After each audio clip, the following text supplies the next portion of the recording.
Alright guys, we're going to be doing a quick video. Welcome back to the Wilderness Off-Road channel. I'm going to be installing a JDM style grill on the Outback, replacing my current broken and kind of degrading grill.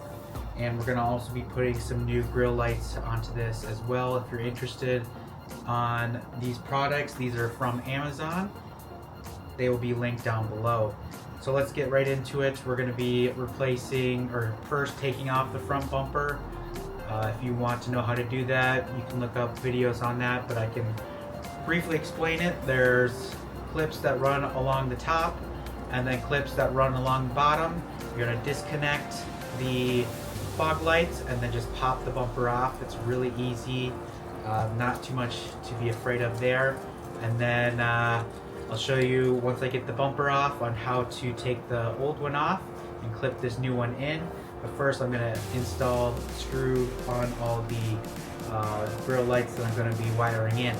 But so far, straight off out of the box, no need to do an unboxing because this is all it is. It was nicely wrapped in a padding, like a styrofoam padding and kind of a plastic bag. But right off the bat, it seems like a really sturdy construction, a lot heavier duty than I thought it was going to be.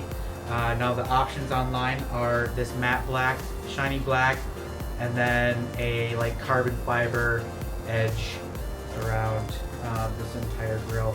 But I went with the matte black. I think it's going to look good. So let's get this installed.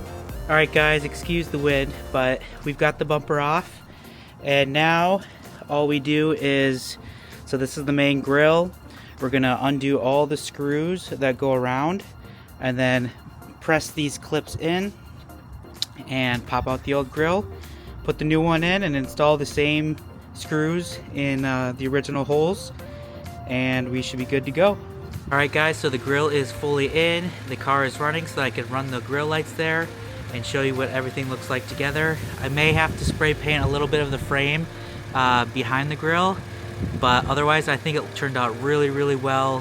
Feel free to check out the links. I'll put the amber lights down there as well, and I think this is a great option rather than going with the really expensive actual JDM part. But let me know what you guys think down in the description, and that's it for this video.